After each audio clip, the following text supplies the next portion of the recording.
We are entering a golden era of protagonists who balance being absolute waifu material with being completely unhinged, and honestly, we love that for them. The character designers really went off here, giving us everything from gothic horror icons to literal horse girls who define main character energy.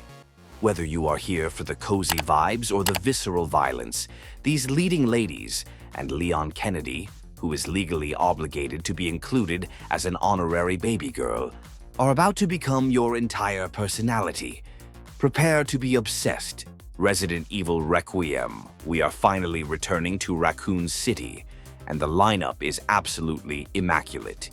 You have Grace Ashcroft, who is terrified and completely new to the bioterrorism disaster. And then you have Leon Kennedy. Leon is back.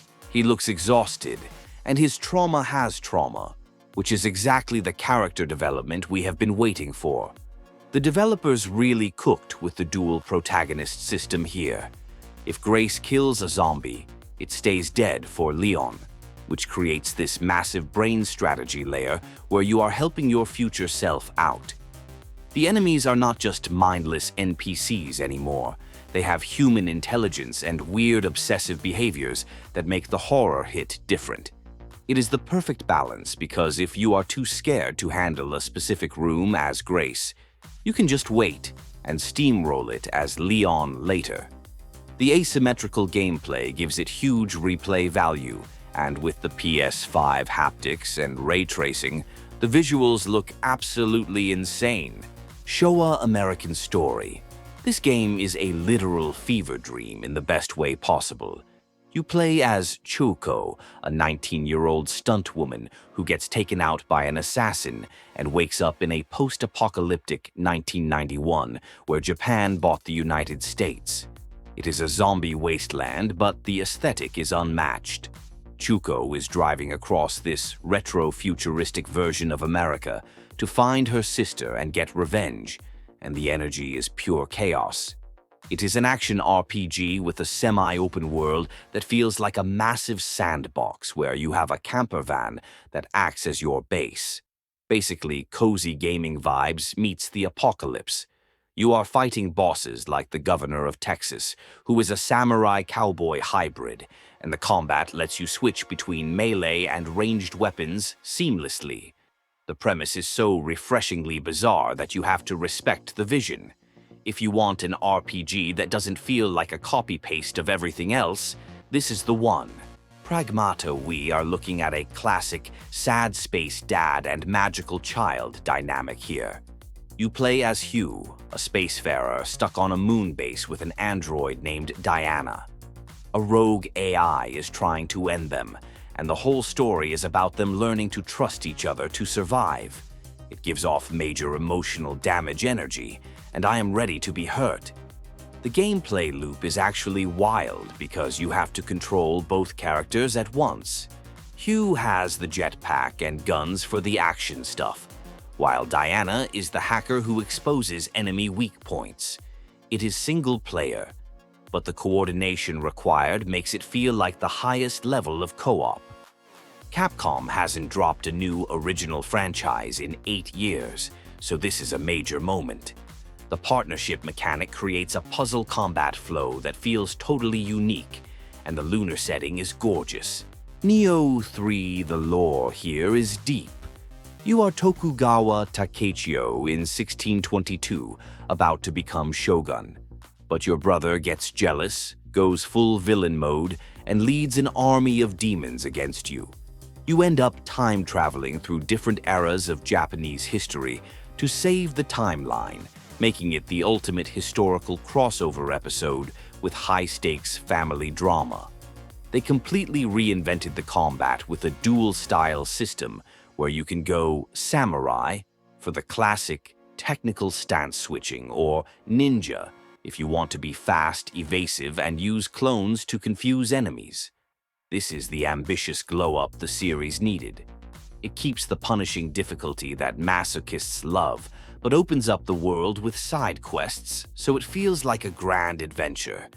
The ability to switch between being a tanky samurai or a speedy ninja gives you so much freedom in how you handle fights. The Legend of Kimori, finally, a game for the horse girls and history nerds. You are a courier in 13th century Mongolia, and your entire purpose is to deliver messages and survive. There is no chosen one narrative here. You are just a person doing a job in a massive, beautiful landscape. It is giving main character energy without the pressure of saving the entire universe. This is the most realistic horse simulation ever, because your horse is your best friend, and you have to manage its mood, stamina, and temperature. You can't just gallop everywhere. You have to plan your route, manage your cargo weight, and actually bond with the animal.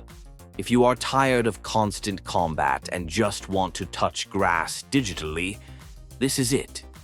The bond you build with your horse is genuine because the mechanics force you to pay attention to them, creating a slow-burn, meditative experience.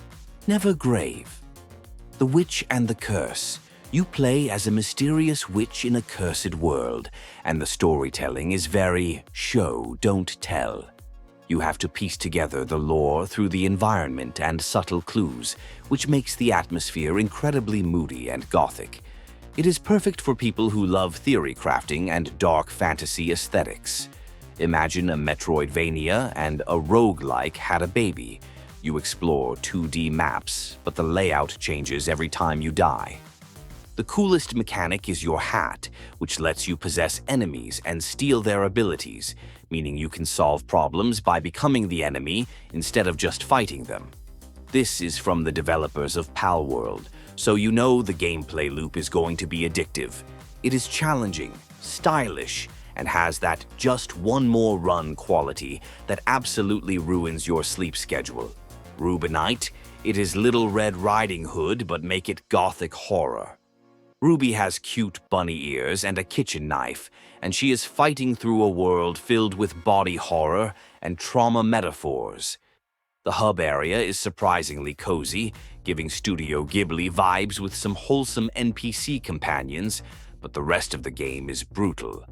The contrast is jarring in the best way.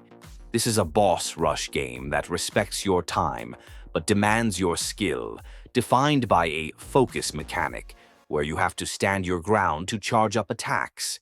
It creates this intense risk-reward dynamic where you are tempted to play dangerously to deal more damage. Rubinite is an indie gem waiting to happen with gorgeous pixel art and combat that feels like a dance. It is difficult, but the mechanics are fair, and if you like feeling like a genius after memorizing an enemy's attack pattern, this is for you. Our life, now and forever. This visual novel is basically a simulator for growing up in a cozy mountain town. You create a character and live through 4 stages of life, from childhood to adulthood. The romance options, Chu and Tamarack, are incredibly well written, and the game handles gender identity and relationships with so much care. It is pure comfort food for the soul. The customization here is actually unmatched. You are not just picking hair colors, you are defining your personality and how you interact with people. The choices you make actually shape how the NPCs remember you years later. If you want a game that feels personal to you, this is the one. The level of agency you have over your story is rare, and the multiple paths ensure that your playthrough is uniquely yours. Prepare to be in your feelings. Beast of Reincarnation. We have a post-apocalyptic Japan setting with a girl named Emma and her dog, Ku. Emma can manipulate plants, and they are trying to cleanse the world of this corruption blight. It feels like a darker Princess Mononoke, mixing environmental themes with a really touching bond between a girl and her dog. The developers at Game Freak are finally escaping the Pokemon basement to make an action RPG, and they are not holding back. The combat looks challenging, taking inspiration from games like Sekiro and Nioh, while you use Emma's plant powers for puzzles and Ku helps you out with dual character tactics.